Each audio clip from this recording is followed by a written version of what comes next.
Yo, what is up, YouTube? Fat Craig Reactions back with another banger, man. Today we got a long video. Why 6ix9ine isn't dead? Patrick CC. We about to figure out the whole reason why 6ix9ine really isn't dead. Cause I bet everybody been wondering that. Cause he snitched on a big ass gang. I'm sure motherfuckers wondering how he ain't dead. We about to find out though. Comprehensive list of all the rappers that have passed away in the last 10 years.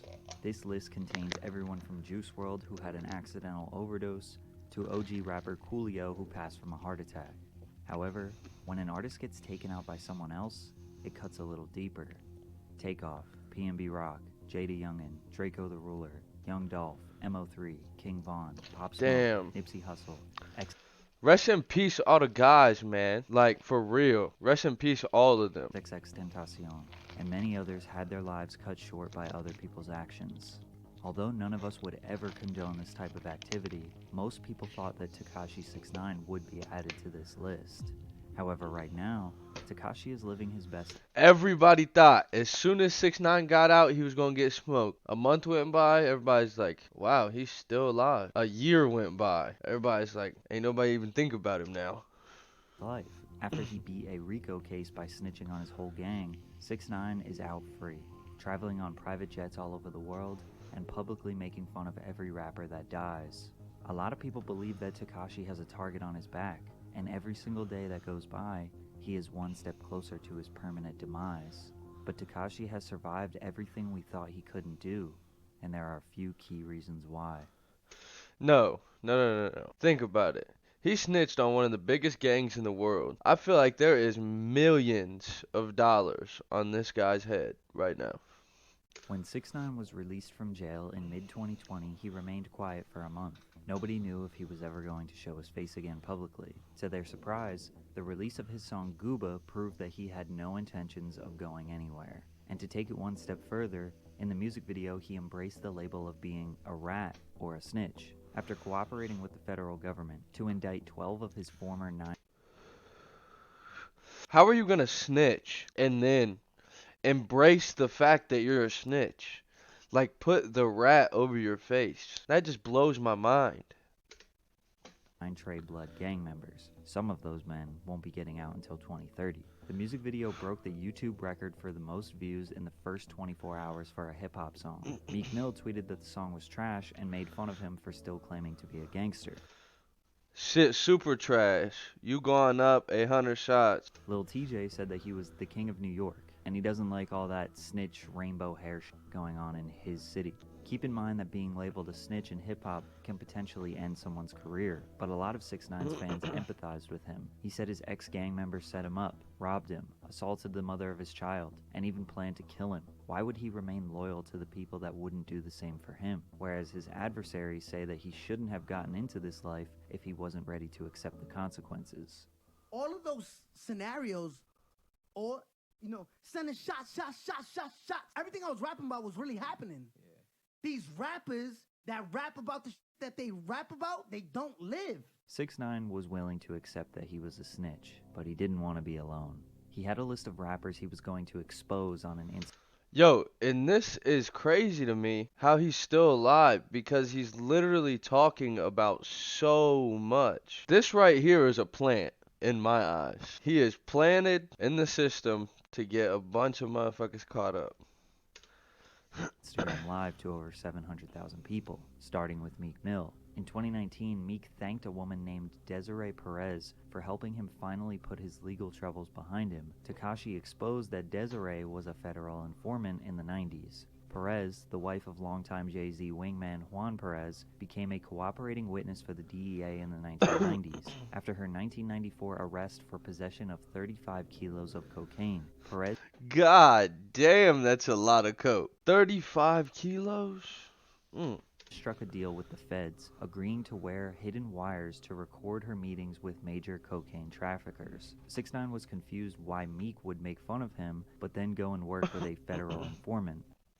He went especially was all a promotional campaign for his track called Trolls with Nicki Minaj, who had a previous intimate relationship with Meek. He then called out Future, who posted on Instagram, "I believe if you hang with a snitch, you a snitch, and deserve to expire." but Tekashi pointed out that Future hangs around people that 6ix9ine considers snitches. He then called out Snoop Dogg, exposing alleged paperwork of Snoop Dogg snitching in the 90s, and using a video of 6ix9ine admitting that Snoop Dogg was a snitch as proof. 6ix9ine genuinely believes that any other rapper would do exactly what he did if they were in his situation. He doesn't like how rap fans and media. But that's not true, because there's thousands of rappers didn't do this when they was put in this situation. Pick and choose who can get away with snitching. But 6ix9ine seems to forget that him being a snitch is not the only reason why people may not like him. One main reason why rap fans don't like him is simply because he's annoying. Anytime someone tries way too hard for your attention, it looks desperate. 95% of rappers are getting your attention because of the songs they make or the creative ideas they share. Everything 6ix9ine does, from his IG posts to his lyrics, is comparing himself to others. Look what I have compared to him. Look at what I do compared to him. He gives off this try-hard, pick-me energy, and it just gets exhausting after a while. But in mid-2020, the internet was deprived of 6ix9ine antics for over a year, so this expose proved to be effective. Not only did he piss off all these rappers, but the music video for Trolls dropped at the end of the IG Live, which was another 30 million view and 24-hour debut. That song would go on to hit #1 on the Billboard Hot 100, Tekashi and Nicki Minaj's first #1 hit. Oh, fuck yeah! Did I tell you? Did I tell you, nigga? Fuck you, I can't be stopped, nigga! But he couldn't stop there because he had an album to promote. 6ix9ine's enemies swore he couldn't go outside. Bro, why does he do this shit with his hair? And you know this shit's fake. You know that hair's fake. Why does he do that? He was only safe inside of his house. So he went to the dangerous south side of Chicago to prove them wrong. Before he showed up, he posted a video mocking Chirac rapper Lil Reese. 6ix9ine recreated a viral video where Reese was allegedly caught off guard, jumped, and then defecated on himself.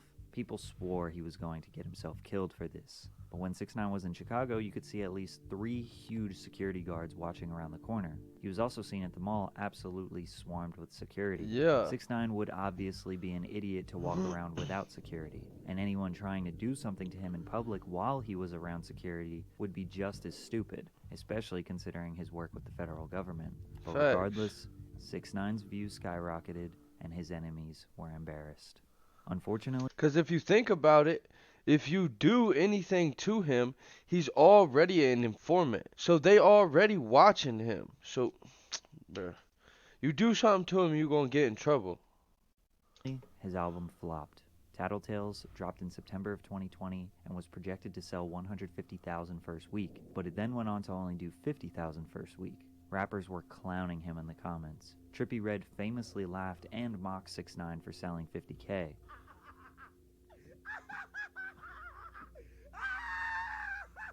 Then just last week in 2023, Trippie sold 50K with 22 features, including the biggest rappers in the music industry. But the only person who can really troll Tekashi is himself. He posted a video of him ripping down posters and passing out his album for free, begging people to listen to it. 6ix9ine fans immediately said that it's because he is blackballed from the industry, which is probably true. Anyone who associated with 6ix9ine would be risking their career and reputation. Artists, bloggers, playlist curators. He got no support from the music industry. Or maybe his music just isn't good. 6ix9ine's songs have... What y'all think? Y'all think his shit flopped? Or do y'all think he really blackballed? The blackballed thing could be true, but he definitely could have flopped also. sounded very similar since 2018. DaBaby and Gunna are known to be pretty repetitive, and it worked out for them for a while, but eventually, people get tired, especially when the odds are already stacked against you. Plus, a lot of the interest in his music was predicated on the drama and controversy it creates, rather than just simply how good the songs are. Tekashi just didn't bring anything new to the table with this album, and after this flop, he disappeared. His return in 2021 started with more beef. He pulled up on Meek Mill outside of a club in Miami.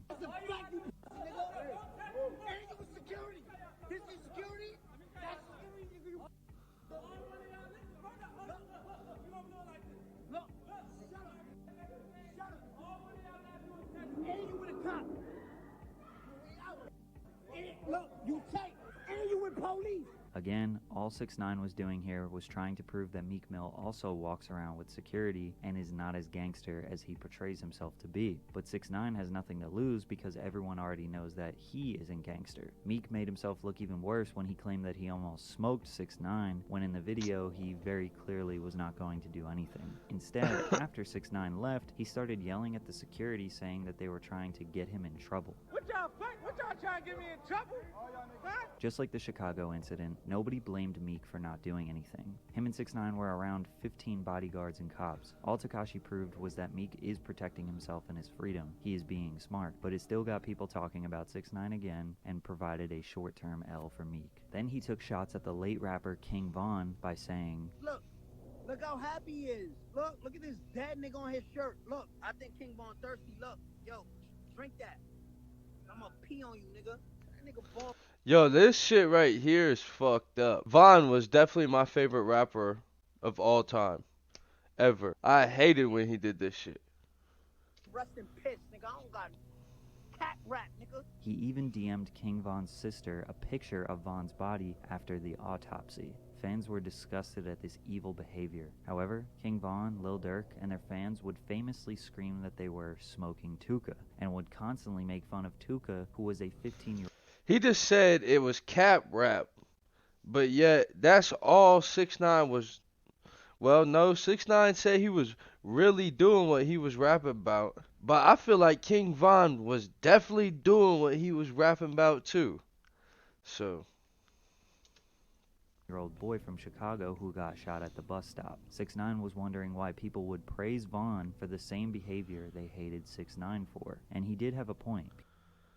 People were agreeing with him, but it still seemed random for 6ix9ine to just attack the late King Von. He looked extremely desperate for attention, especially when you consider that all of this happened after a 6-month hiatus conveniently surrounding the release of his song Zaza. Then once he gets his attention, promotes his song, he disappears again for a few months. Noticing a pattern here? However, in 2022, we saw a different side of 6ix9ine when he and Steve Will Do It started hanging out. They had been friends for a while now, but the only time fans saw 6ix9ine in 2022 was in Steve's vlogs. In those vlogs, he was Danny, meaning he didn't portray any character. He was kind, funny, and appreciated by Steve's audience. This was the first time we ever saw who 6ix9ine truly was. They were giving away money to underprivileged communities and doing philanthropic work. It seemed like he might pursue a second career as a content creator, or maybe he was finally done with his rap beefs. But we were wrong, because he portrayed Steve for more short-term clout. 6ix9ine tricked Steve into doing a video collaboration with a young man named Perkio.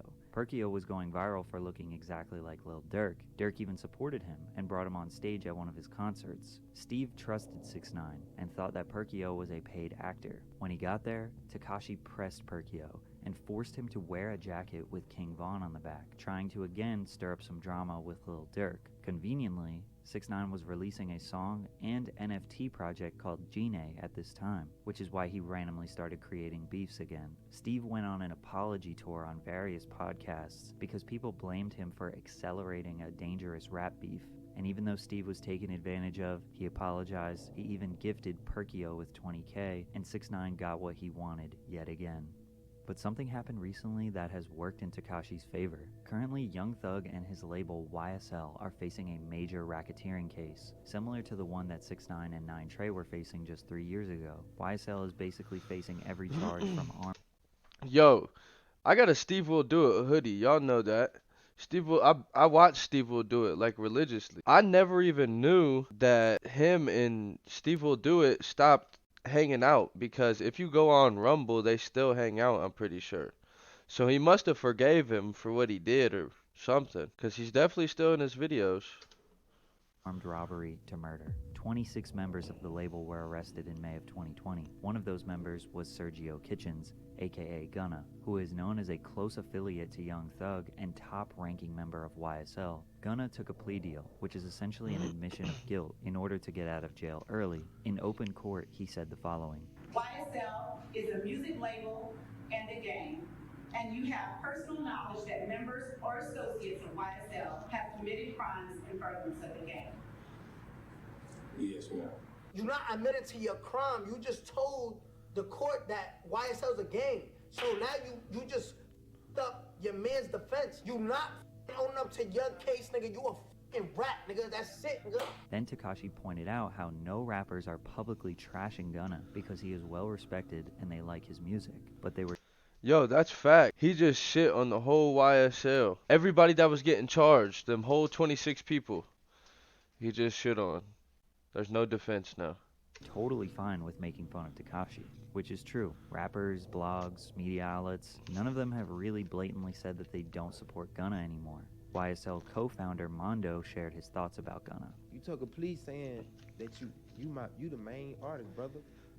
You the main artist, my brother. You capped down talking about some, well, you know this a game, and on top of that, you got caught with something and it wasn't yours. So who else was it? Who doing shit like that?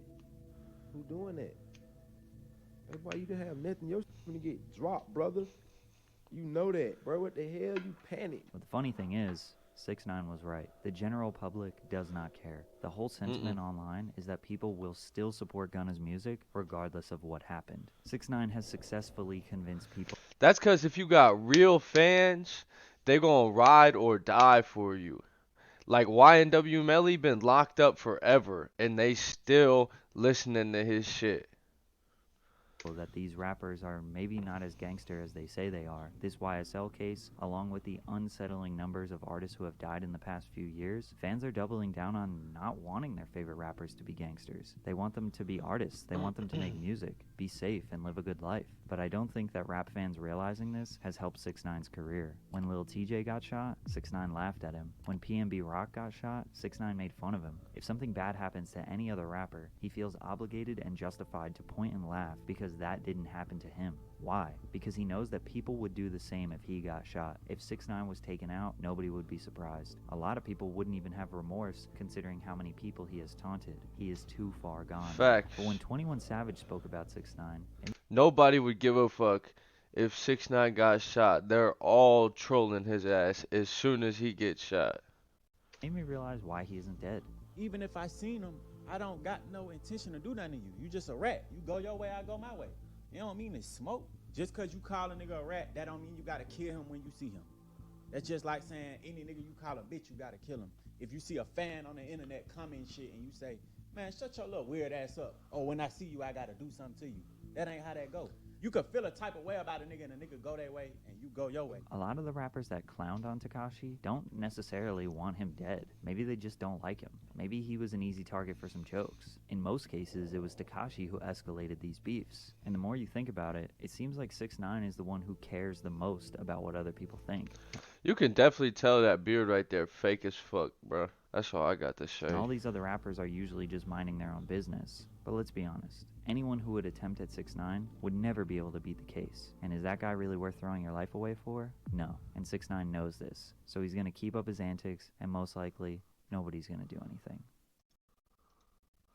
Alright, YouTube. That's been it for why 6ix9ine isn't dead. That video literally told us everything about 6ix9ine for real. And his leading up to his career and how he does shit. That's been it for Fat Craig Reacts. I hope you guys liked that long ass video.